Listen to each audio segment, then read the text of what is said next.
Attention, citizens. It's time for Super Pulp Science.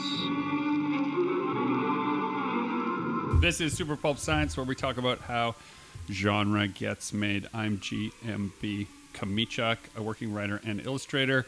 Don't let all those fancy initials fool you. The first letter stands for Gregory.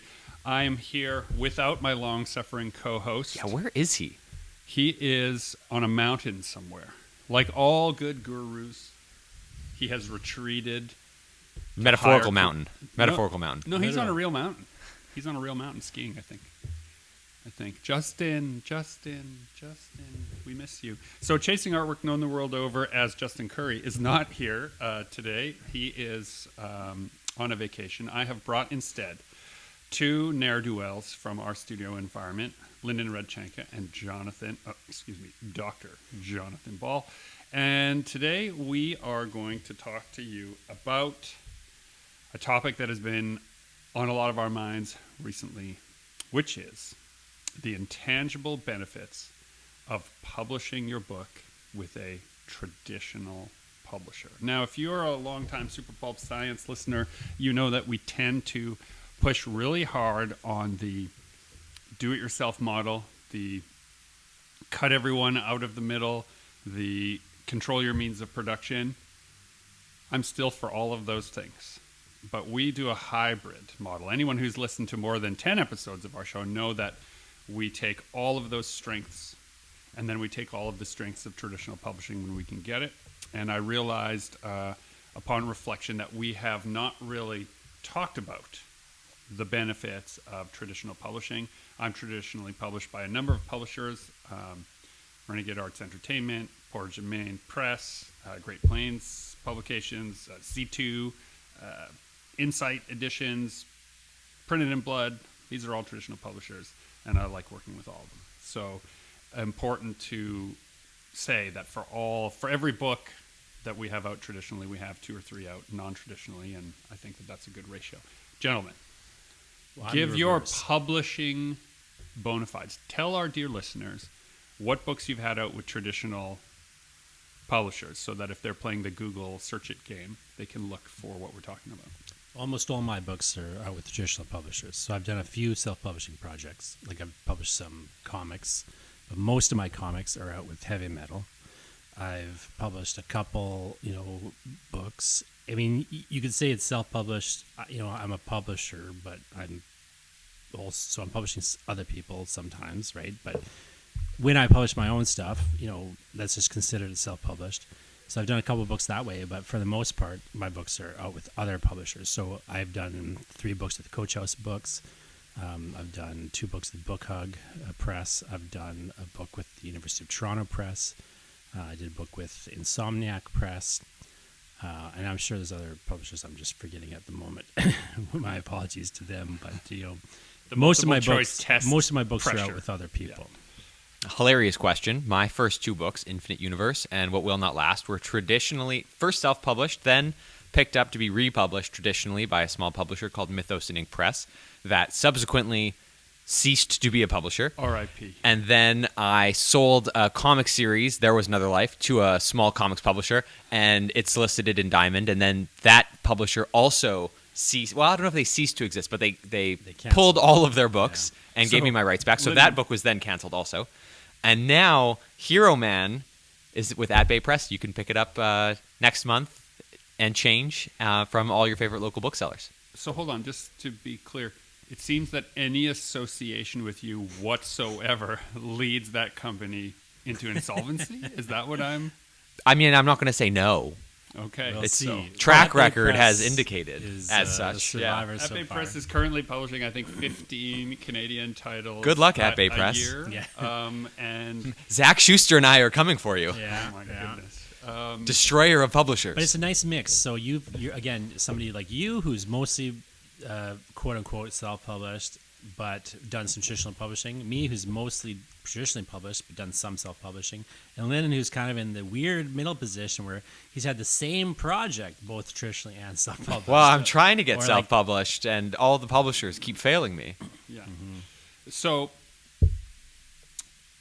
I think it's important for the dear listener. But in some ways, I would say, Lyndon, you're trying to decide on a certain level where to go, right? You're kind of in that middle position. I'm just going through whatever doors are open. Yeah. And that's what I was going to get at, is that decision, I think, is on a lot of people's minds. Let's first set the conditions of our discussion. Let's imagine that you have a finished book. We won't talk about all the hardships, pains, and sufferings that went to getting that finished book made, right? There are a lot of intangible qualities that come with... You mean written? Okay. Making the manuscript, right? And we could get those out of the way maybe right off the jump. There are intangible qualities that are not related to how you're going to get paid to have a writing practice, to have the internal capacity to calm your mind and get some of those ideas out on paper. I think it's healthy. Even if your manuscript is never published, someone who writes every day, I think ultimately will be better off than someone who doesn't. So that's just my own soapbox creaking there under me. But it's a good question. Like, if you've got a manuscript, yeah, it's but done. now what? You have a manuscript, and I think a lot of people ask themselves what to do next. And I think one of the first hurdles is it's any good? I was going to say, yeah, right? I think one of the first things is, well, a lot of the books that are there are not so this at the level that they could be published. Though? Yeah, are we assuming that it's good enough to be published? We're really talking about the decision. Okay. Let's assume that you're not sure. Okay. And this is one of the intangible benefits, I think, of submitting your work to traditional publishers. The gates that are in place to see if your book can make it from the slush pile into an editor's hands. Just hold on, wait before. Are really good for a first-time writer to navigate. To submit often, to receive rejections, to receive the feedback from editorial. Sometimes there's none. It's just, no, we don't want it. Sometimes it's, hey, it was close. Sometimes it's, you made it close to our managing editor, but then, we had our meeting and our slate's full, resubmit next year. All of those things, which, by the way, take a long time. It can take a year for you to hear all that and get all that information back. I think are good for a beginning writer. I don't think you should be sitting on your laurels once you've submitted that manuscript. I think you should immediately start your next manuscript. That's my advice to you as a writer, because it's much easier to take criticism about something you have put over there while you're working on something else than it is to have all of your psychic focus on, that pressure doesn't make a diamond. Actually, it just causes you to crack apart. You can't expect to compete with that. Every day we get weaker while they get stronger. It's finished. I'm just struggling to understand your premise, because I agree with everything you said is 100% true and accurate.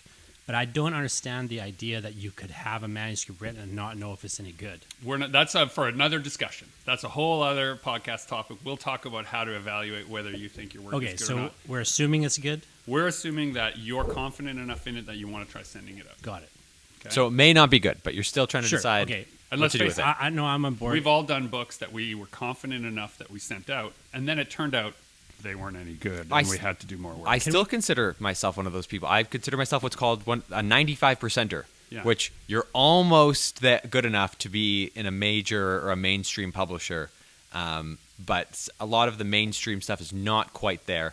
And when we talk about publishers, we have to sort of recognize the scope of how different some publishers are. Where there's the Booms, Images. It was in comics publishing, the Booms and the Images and the IDWs, where they have a very specific mainstream comics niche that has a very specific feeling to it, and they only want very narrow types of books. And then there are literary comics publishers, like ones that Gregory and I are used to working with, that don't want to operate in that westernized mainstream space, and they want more of an international presence, and therefore their books look different. Yeah. And that doesn't mean that no one has a better book; they just have different books. Yeah. And so as a creative, as we were talking about last night in a meeting, some books have more laser fighting and some have less laser fighting. But I like what you're getting at is like there are different types of publishers even within traditional publishing, which I don't think people always understand. They often think, all publishers are traditional publishers are traditional publishers, and so you're getting into the market research on a certain level. Like, one of the things you need to do to make this decision, I would argue, is do your own market research. Mm-hmm. And get a real sense of what are the options out there before you can settle on your option. And I'll say two things. Number one, you identified yourself as a 95% or almost there. As a person who's watched you navigate this element of your career, the reason you think that about yourself, the reason you know that about yourself, is by attempting to publish. Great. Yep. Right? You have received feedback by seeking mentors who are beyond you in their publishing journey.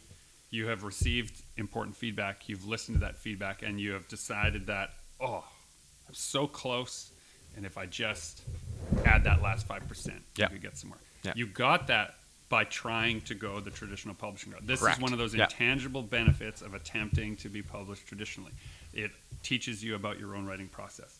I also think, related to what Jonathan was saying about knowing whether your manuscript is good or bad, that's largely not up to you.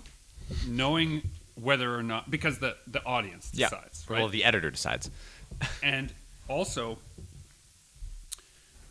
whether a book is quote unquote good or bad can have little bearing on whether or not it sells well. Yeah.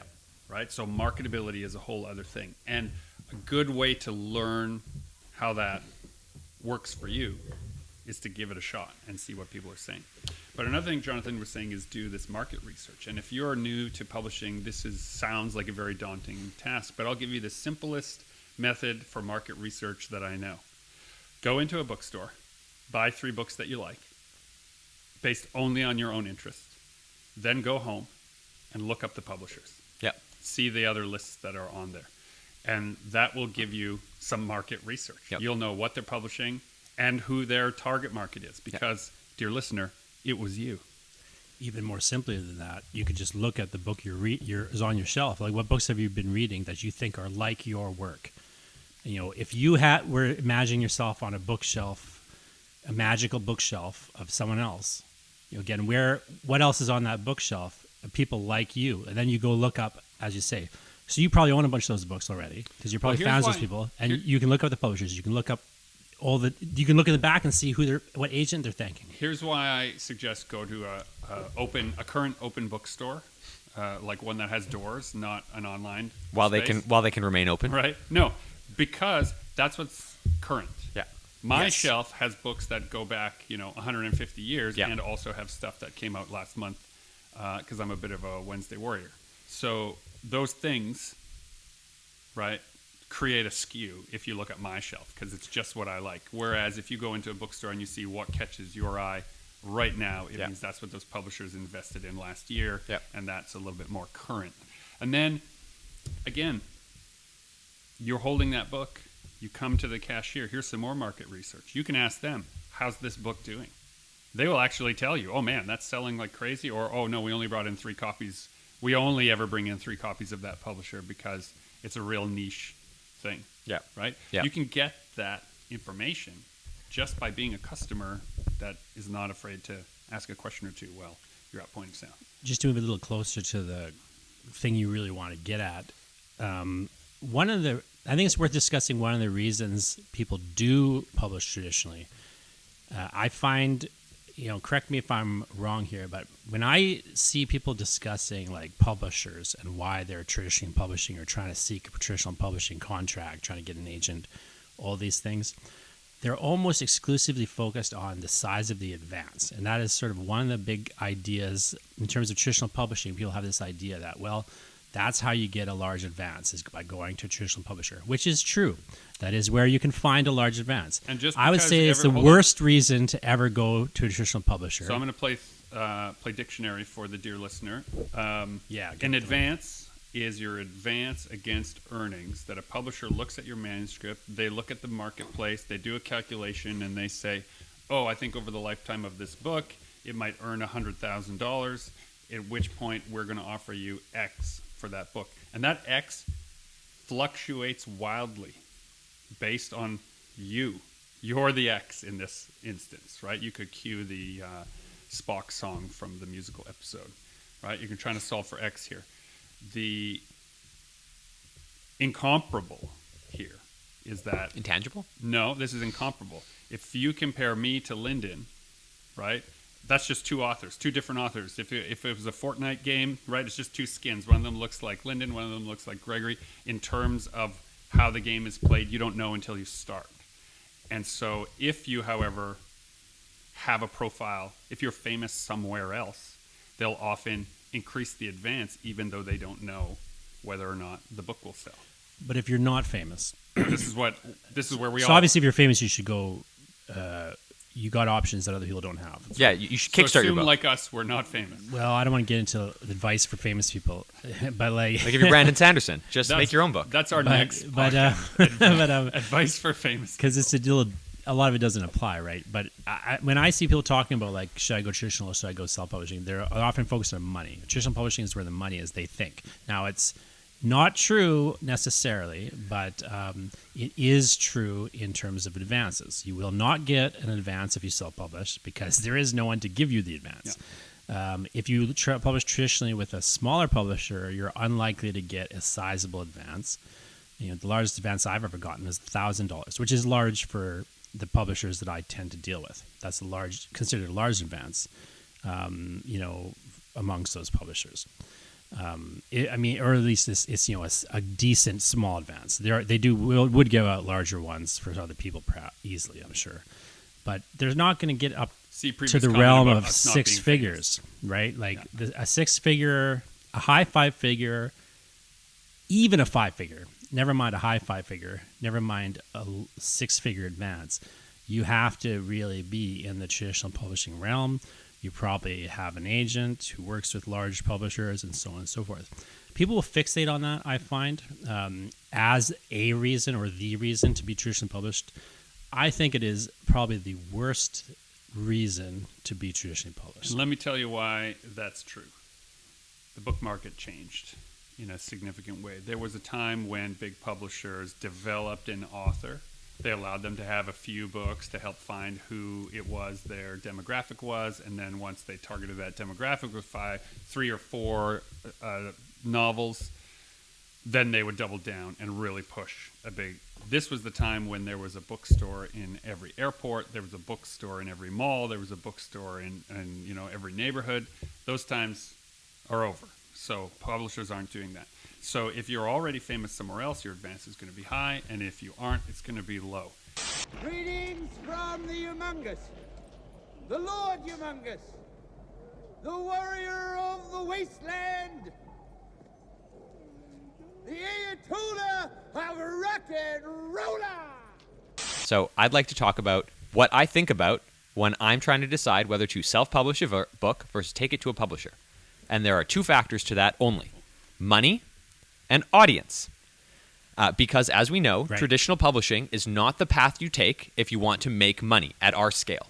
Yeah, Because at our scale. your royalties will be so small, the advance will be non-existent, and what a traditional publisher will provide you is potentially an audience that you're not currently reaching with what you're doing right now, which is that we self-publish our books, we take a huge cut of money on them every time we sell one, far more than any publisher is ever going to give us. Yeah. But we travel to shows and we post online, and that's how we grow our audience. But we're not necessarily getting into bookstores the same way that a traditional publisher can get us into bookstores, into international book festivals, to international bookstores, translation rights. And so when I'm looking at a publisher, and now I'm thinking specifically in the comic space, because that's where I work primarily right now, there are very few comics publishers, realistically, that can do a better job of marketing my book than I can. And now, when I say few, I'm talking, I can count them on my fingers. It's right, your Image, your Boom, your IDW, your, Impress is part of this. Yeah. And, the smaller comics publishers that have a online presence that will send you a contract that you can barely comprehend because they have no idea what it says themselves. They're not going to do a better job of marketing your book than you are. And so why, when you balance that, why would you pick a small publisher just for the argument of being published? Here's the meat of our conversation. Here is why you would. And that's what I want to talk Right, about. yeah. The intangible things that come along with. And there are some great ones. Right? Setting your expectations rationally and reasonably to say, I am with a mid-range publisher They gave me a $500 or $1,000 advance, and that's an advance against earnings. And the reason the advance is so small is they don't think they're going to sell enough books. Now, we're Canadians, so it's a smaller book market here too. They don't think they're going to sell enough books. So if I'm only going to make $1,000 and then maybe $1,000 a year on my book in royalties, $1,000 if you're lucky. yeah, A year. What is the point? Well, I'll tell you Yeah. some of those points. I think there are a number of intangibles that come with having your book traditionally published. Right off the top, here's one of them. It's kind of like, dear listener, when you were in high school, perhaps, and you were in your first real relationship. Suddenly, before you were in that first real relationship, you didn't know how anything worked. You didn't know where things were going to go. You didn't know how to manage your feelings. It was just all crazy. And then it happens, and suddenly, you're dateable. Yeah. And everyone around you starts looking at you differently because they didn't have to make you dateable. Now you are dateable. Is it like wearing a wedding ring, Gregory? It's like wearing a wedding ring, right? In that people recognize right at first glance when they see your book at the bookstore that you got your stuff in on time, that you handled an editorial mandate, that you worked properly with an editor, that maybe a substantive editor gave you ideas that weren't yours to incorporate into your book in order to make it more marketable or less abrasive to the market. It's sometimes a better way to think about it. So right there, you're now went from not publishable to publishable. Yeah, it's an endorsement by someone else. And you're talking about other publishers are seeing you as This a is who I'm possible talking about, person right? they could work with. That's right. But there's also the street There cred are more side than of one it. loves in your life, dear listener. But there's also the street cred side of it, right? Where it's like the difference between a large and a small publisher, there's many differences, but this thing that's the same about them is they both validate you in the eyes of the media. And they validate you in the eyes of the audience. Yeah, the newspaper will do a story on you when you're traditionally published for no money, but they won't do a story on you if you Self-published. Yeah, if you're self-published and you did really it's pretty well. hard. Yeah. You could And it doesn't matter how much money you make. Yeah. In fact, if you made it about the money, then the story would be about how you value money over art. Like there's so many skews. I've seen it happen. I've avoided it happening to myself as often as possible. But even just the smallest traditional publisher credentials you in a way that is hard to explain to people in the eyes of, because it's stupid. Fundamentally, it doesn't make a lot of sense. Here's another way but that it is true. Here's another intangible benefit of a traditional publishing, even with a small publisher. Those books will get into libraries, and that is not as important as the fact that that means they pass through the hands of our favorite champions of the book world, the librarians. If a librarian becomes aware of your book, they will grow that all-important thing for a writer, and that is readership. No, you won't make money every time that librarian lends out your book.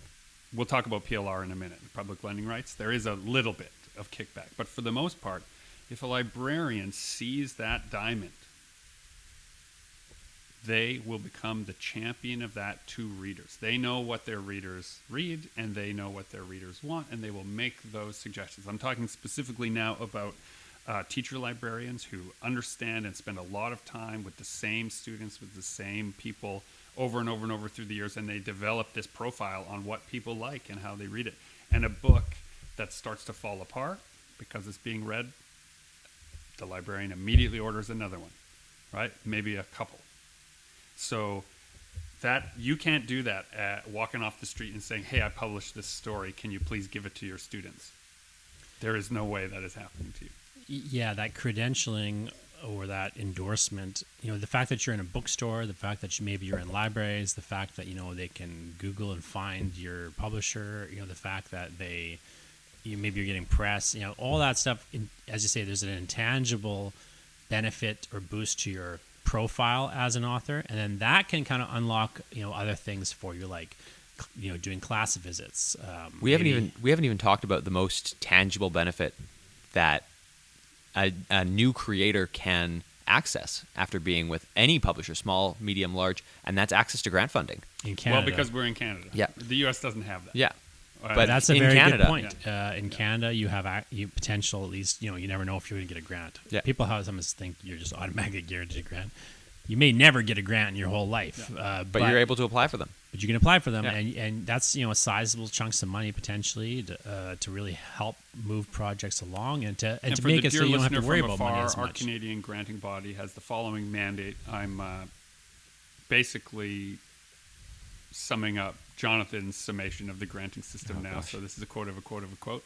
But the purpose of the Canadian granting system is to stabilize working artists, to provide them with a budgetable amount of money that allows them to, and this dovetails into my next point, to maybe work less at their regular job. And that regular job, I think, is a real important thing when you're starting out. Have one, Yes. right? Keep Yes. one. Maintain a regular job. And that is one of the reasons why it can be a double-edged sword. It can be a reason why people go with traditional publishing, is because they're already so darn busy.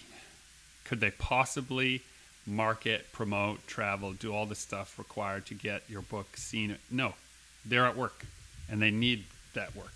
And so if you made in the only spare time you had a manuscript, and you, in the only spare time you had, managed to get it onto the desk of a mid to small range publisher that's interested in publishing it, already you've separated yourself from literally millions of people.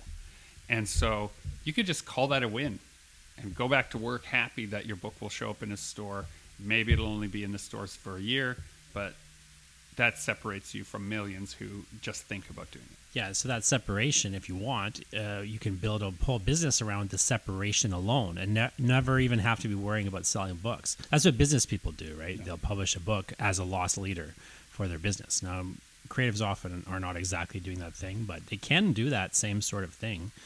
Yeah, and creative theoretically. books are better than business books as far as fast forward 100 years. But also, there's just that in terms of the intangible benefits. You do have the ability to build a whole business on your book without having to sell books. It sounds counterintuitive, but it's true. Mm-hmm. And why don't you talk about some of the ways that can happen, Gregory? Because you've been involved in that longer than I have. In like other things that come from having a book out? Yes. Yeah, okay. So that's part of what I was going to talk about here. So one of them is whimsical. If you have your book out from a traditional publisher and they have assigned it an international book serial number, in Canada, one of the things that happens is it goes into an archive that is bomb-proof. It's supposed to survive the end of civilization, and all the books published in Canada go into these archives. I owe them some books. Right? Yeah, I can't And about that. it's kind of it's a silly thing to think about, but I like it, is the idea that there is a strong potential that hundreds of years from now, that one copy might be the only copy left of that book. That your one copy will be used to heat someone's fire somewhere, and so, sometime. Right, in that terrible world that's coming, right? Maybe somebody will find that and they'll be able to warm their cold bones while they roast what's left of their friend's meat for their last meal. Yeah, I used to exactly. say I write for the cockroaches. Got all I need here. You don't have a future. I could offer you that. Shout out to John Toon, who started me down this road. We started going to libraries, schools early on in our writing journey. We worked on a little project called Six Gun Coyote together, which ended up inside of the Imagination Manifesto. And we started booking speaking gigs, paid speaking gigs, based on not our expertise, but our lack thereof. We didn't pitch these speaking tours as we know everything there is, but we don't really know anything. This is what we've done so far. And because so many people haven't started at all, we were surprised at how many people were interested in hearing just those first 3 or 4 steps that we have taken. And so one thing that can be really good for you if you are, now this is, I suppose, requires you to have already been an extrovert, right? But if you don't mind speaking in front of people and sharing your wins and your losses, this can be a really valuable service that people are happy to pay for their seat to listen to it.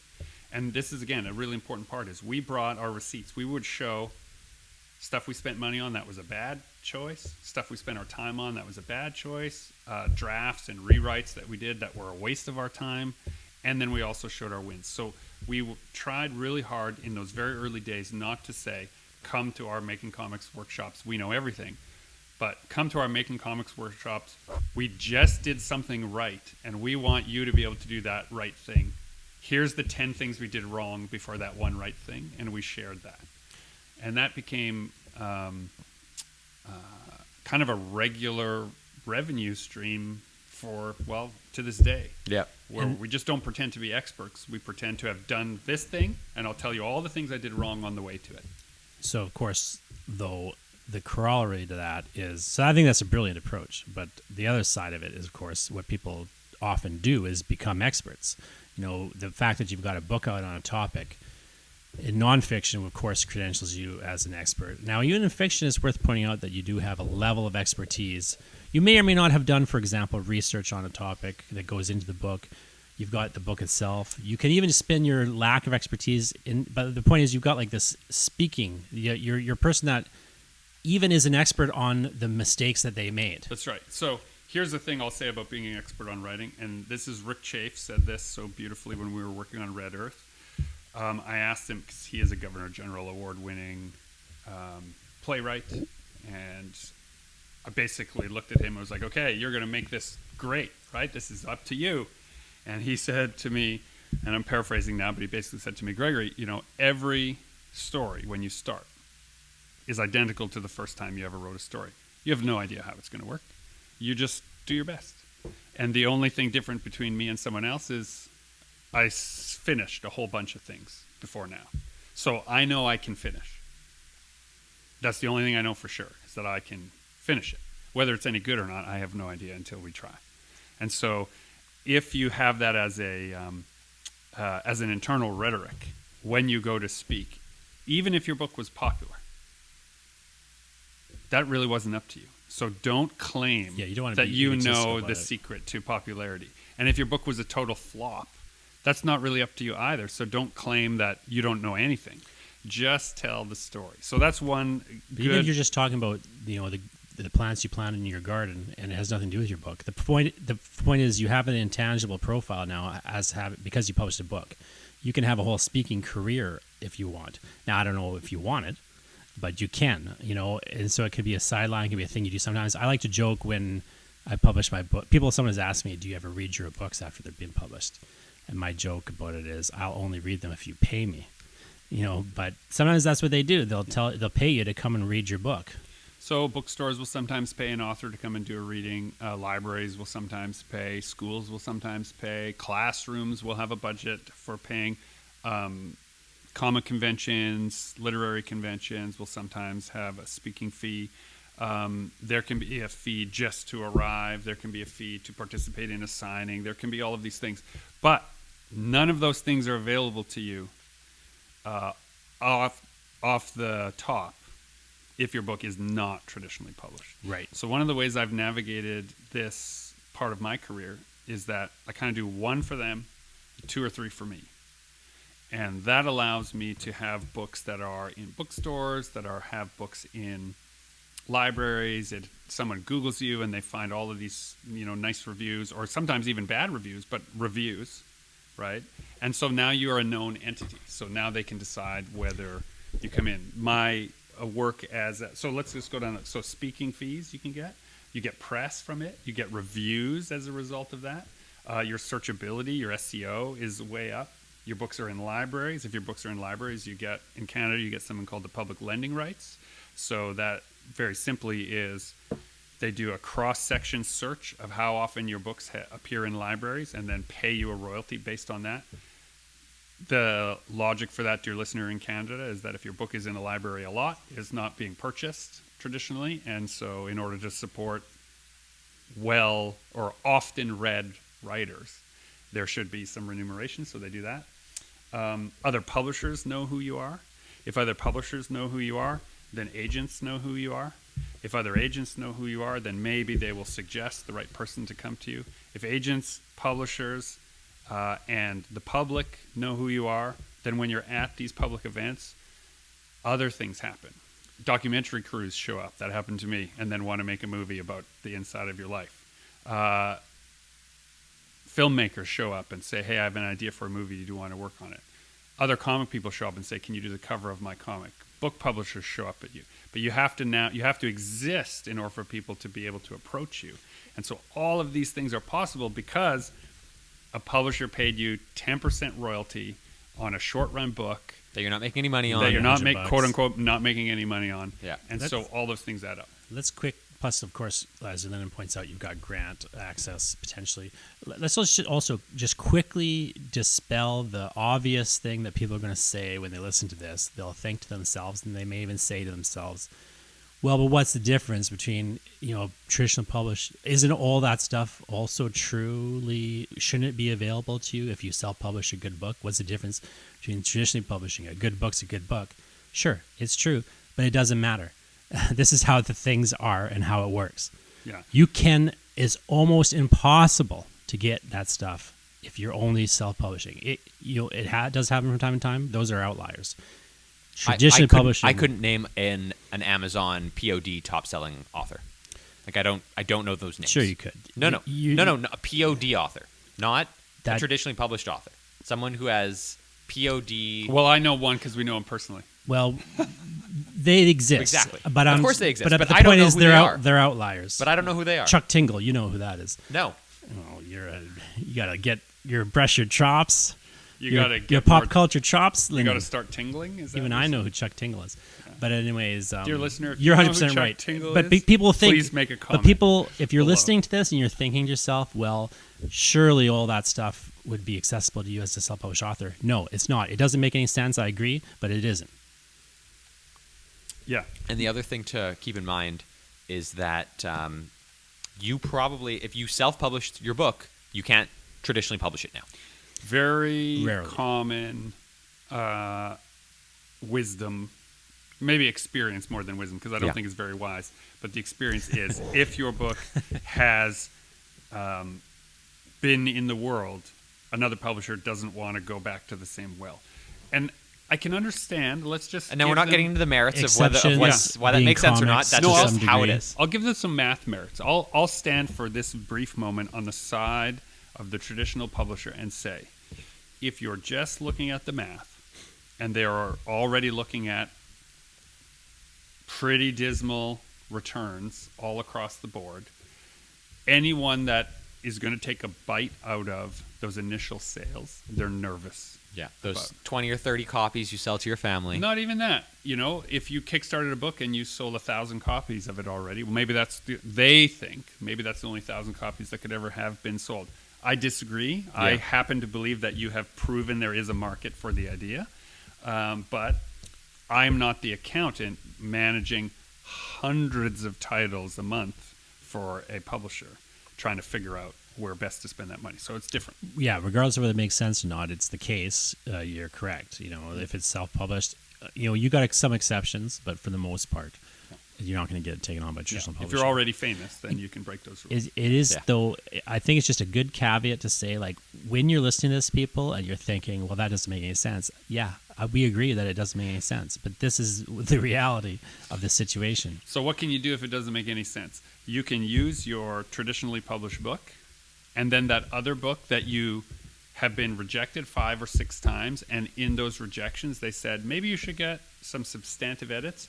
Do those. Maybe it needs another copy edit. Do that.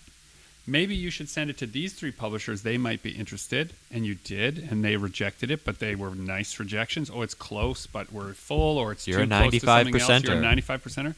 That maybe is the book that's worth putting out yourself, so that the next time you're at a signing and someone says, what else you got, you can say this. And instead of getting 10% of that sale, you get 80% of that sale, because you have to take your print cost out, right? And it didn't take you 3 years to publish. 2 days ago, I saw a vehicle that had hauled that tanker. You want to get out of here? You talk to me. So when you think of the decision, like Lyndon, are you going to go self-publishing or not for this new manuscript you've got? I think what people often overlook is you have to make that decision thinking about the book and what you think its potential is in different arenas, but you think you have to think about what is your business plan. Like overall, what is your business? What is your business plan? What do you need that book to do in that business? And maybe there's exceptional cases where you're like, you know what, I just feel like this is the right book to try whatever with. But in the normal case, where you don't have like the potential for some runaway success in some arena or something, I think in the normal case, you really have to go back to like, well, what's your goals as a writer? What are you trying to have? How does this thing fit into your business? Does traditional publishing help get you the readership increase, or does it help? I'd like to, what's your plan? As a brief aside, I would like to larger acknowledge to the dear listener that sometimes you just feel like writing, and there's no larger plan. You don't have a big scope. You don't have any of the things. I want you to cling to that feeling, sit down, and write whatever's on your mind. What we're discussing right now is the manuscript already exists. Yeah, you should never think about these things in While terms you're- of writing. Like it'll destroy you to start thinking about what's the potential marketability of this thing. I just think it's the worst possible thing a writer can do. That I always say in my classes, what happens is if you start thinking about this stuff too early, is you have a scene where the character's going to drink a Coke, and you're thinking, well, maybe you should drink a Pepsi instead because Pepsi has more market share than Coke. Or wait, maybe they should just drink a cola because then people who like Coke but don't like Pepsi will like this character more because they'll think, oh, the cola maybe could be a Coke. I can't imagine ever having this inner conversation with myself. People do this. People do this, Lyndon. I swear to God, I talk to them. And I'm like, you got to stop thinking like this because what happens is you genericize everything. Yeah, sure. Here's where it happens. I'm giving you a ridiculous example, but I'll give you a concrete example. Just have a cola. No. I'll give you a concrete example where you know that it happens. Cut People that set their sentence. book That's what in I New would do. York or set the book in no city. Yeah. Right? You've seen that. Yeah. And you know that's the same thing, but it's just a less ridiculous example. It's not in the sense that I've been told that books that are set in New York are easier to market You've been told traditionally that. It's not true. than to put anywhere else. It's not true, but you've been told that because Okay. everyone thinks that for this exact reason. And what if I've been told that by agents or They're wrong. publishers? I but talked they're to the ones, these agents. But they're the ones who decide. They So, don't dear decide. listener- The readers decide, though, Lyndon. Dear listener. They think this, but the readers decide. It's starting to get sidetracked with As it. I but sit on the side you're of right, this though, is the conversation point. that is taking us afield of our topic, Again. I would suggest that this is another reason why it's good to seek traditional publishing advice. Because you will quickly see that the edifice built up by publishers is simply that. It's a Yes. false Yes. front. And as soon as you're inside it, you realize how thinly constructed that edifice is. This is a pro-publisher Yeah. episode, isn't it? And this but it's true that But this is important because once you see that edifice is so thin, once you're on the inside of it, you can ask people for help because everyone is trying to hold up this huge edifice and their arms are tired. And you can go over to them and you can say, hey, this is kind of a little bit silly, right? And they'll be like, oh, yeah, it's really silly. Do you think you could help me find a better person to help me refine my manuscript? Oh, you're actually interested in the craft? Actually, yeah, I would love to help you with that. I don't Right. need to pretend that They all hate it authors are too. famous and special. I would love to just work on how important it is to write books for the human condition. Yes, Yeah. let's talk about that. they hate it too. They're all dealing with their marketing departments. They think they're an idiot. They're dealing with idiots. They don't like these bean counters. They don't like any of it, and they're passing things along to you that they don't even believe. And you can just push back, and they won't even care. Like that's the sort of weirdness of it. They'll say things like, if you ask them a question, they'll answer the question how best they think they should, but they don't even believe their own answer half the time. Yeah. And so much, but you don't know what's real and what's fake until you're into it. As you say, I think you're 100% right about this. You can't think about the marketability too early. It's only worth worrying about when the book's done, and then you have to kind of get into that game a little bit and learn what's real and what's fake. So, then one of the intangibles of publishing traditionally is learning what's real and what's fake. about the book business. Right. And asking yourself, and I'll say this too. I know many authors that could not care less about these tiny granular elements, and that is why they want to be traditionally published. They have a good thing going with their publisher, which is they have what's called a first right of refusal, meaning that in a contract, often if you publish your book traditionally, that publisher gets to look at your next manuscript and either take it or pass on it, but you must send it to them first. I know dozens of authors personally that I've met on the convention circuit that this is their favorite thing about being traditionally published. They don't have to wonder where they're sending it anymore. That's what they want out of their life. They want to do their regular job, which they like enough to do every day, and in their free time, spare time, them time, they want to write what's on their mind to write, and they know when it's done, they're going to send it off to that traditional publisher, and 80% of the time, that publisher is going to take their next book. And it gets put in front of their audience. It And gets the put in publisher front- has built that readership That's up. right. And again, there's no money involved here anymore. That's right. But there's That's also, not what they are interested in. let's take money out of the equation now. There is just a sense of, I have something to say, and I know it will be heard, and I don't need it to be heard by millions. I just need to get it out, and somebody validates me by saying it's worth saying, and they validate me by printing a few thousand copies of it and putting it in bookstores, and a few thousand copies of it get bought by readers who then further validate my idea by having a discourse around it, showing up at my events, and then I can write the next one based on that feedback. And now, dear listener, you're just you're happier. But if that's what a you happier want to person. do, You're not richer, but you're happier. but if that's what you want to do, the question you get into was, well, how am I making money here? Because you're not making it from that. Yeah. So you could be doing it from these intangible things. You could have this side career related to what you're doing, where you're speaking or doing this, that, the other thing. I don't, whatever it is. You could have, you could be, working. You could even work for hire or freelancing, on the side because you've got this resume of books you published or whatever. You could just have a different career entirely. You could be, an engineer, and then you write these fantasy novels. And that's sort of one supporting the other, right? Like whatever it is you're doing, I think that has to factor into the decision, because there's no point self-publishing if you don't want to be a publisher, right? Like if you don't need the money and from the book sales, and you don't want the hassle of being a publisher, why are you self-publishing? Yeah. I see people all the time, Because they'll default to self-publishing because they think it's somehow easier. The answer to that, unfortunately, is because you're not publishable. The Yes. reason that you self-publish but without wanting to make money or without wanting to be a publisher is because a publisher won't do it. But you Yeah, still want to make and it, So which if is you're going fine. into it with eyes wide open, fine. And desktop publishing is in a state now where a person who has written 50,000 words, has not read it over twice, is convinced that their own genius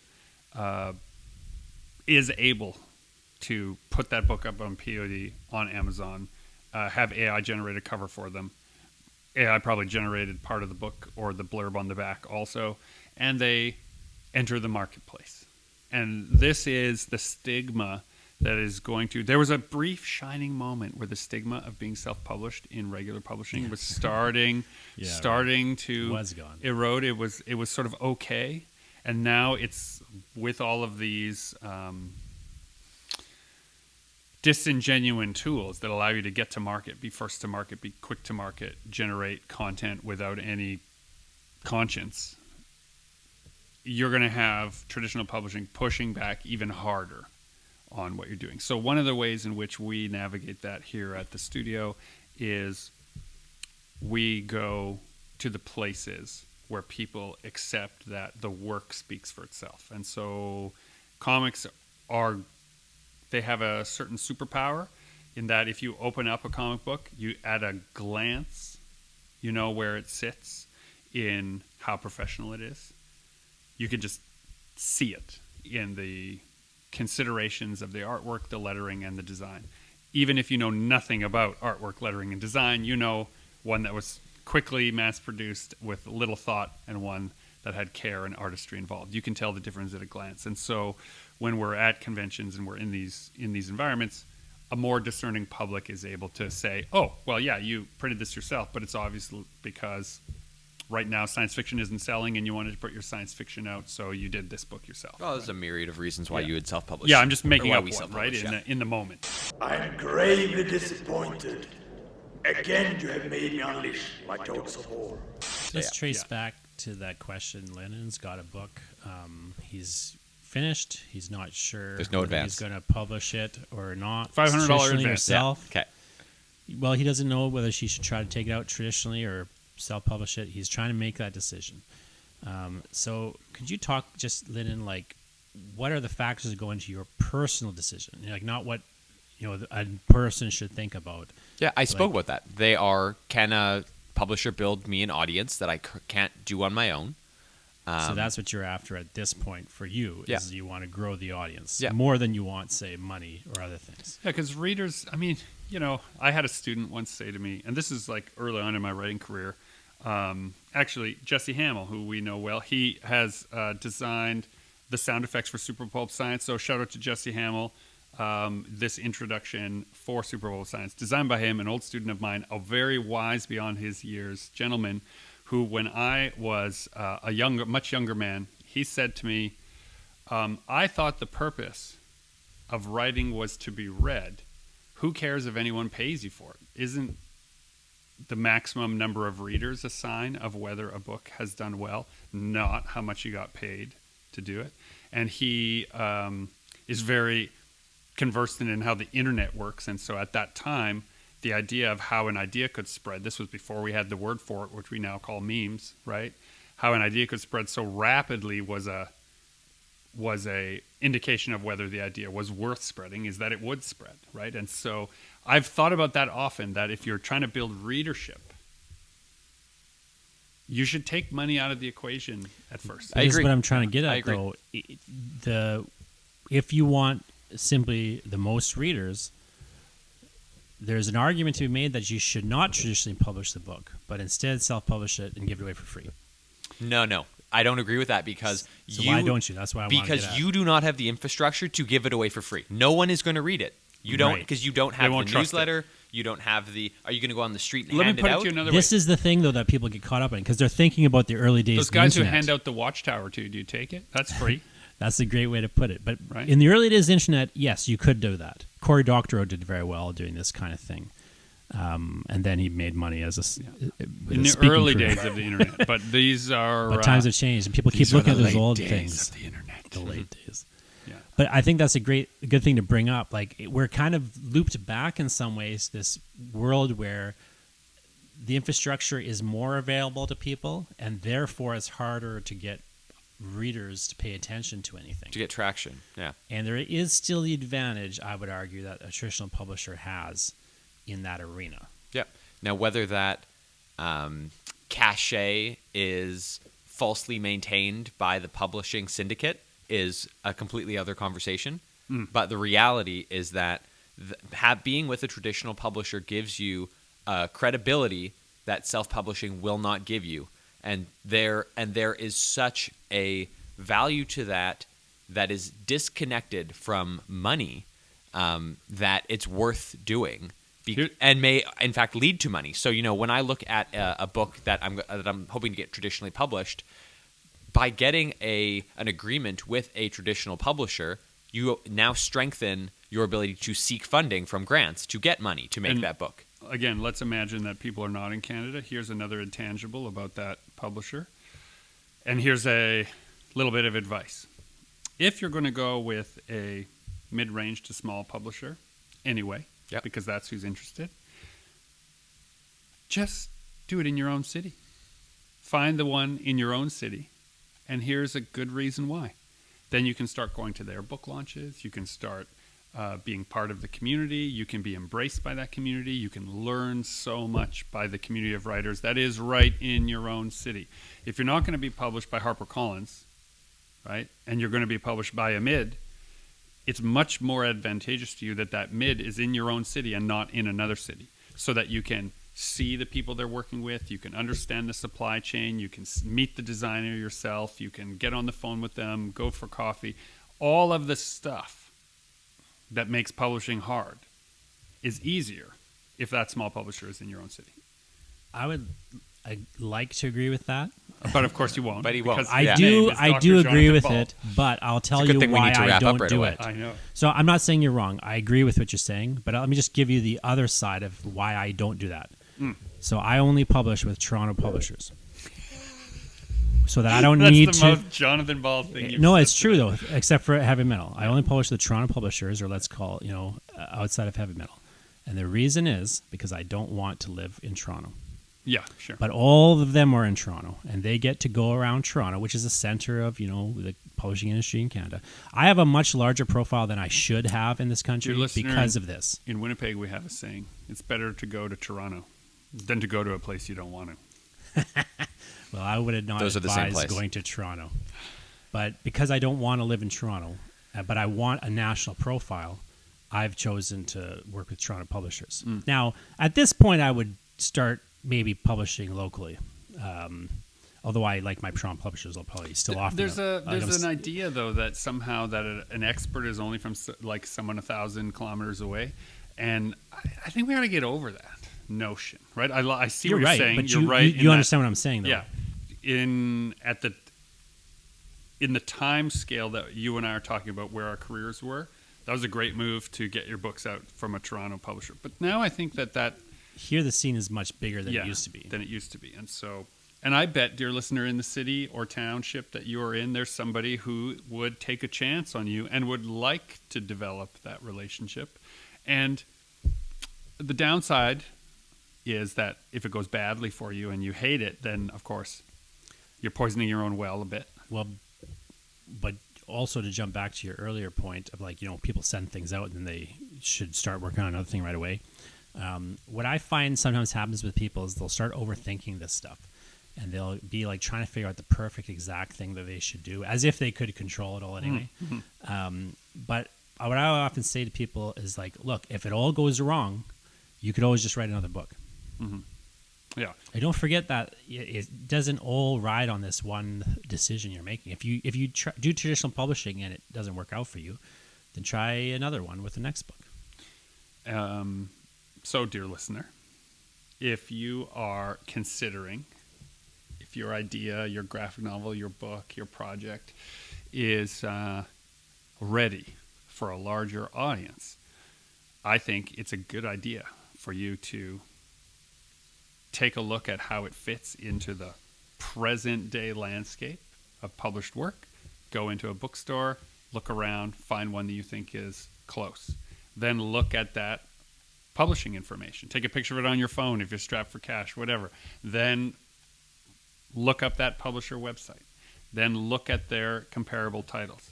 Then ask yourself, can I sum up my book as succinctly as they have summed up these books? And do I want to read those books even though they had to leave out all these important parts about their book? That's a big hurdle for people who are first looking at whether or not their book is ready. They don't know how to sum it up. Practice that summation. That's an intangible. You've already started learning how to be a better writer in being able to boil down your book. Then write that cover letter.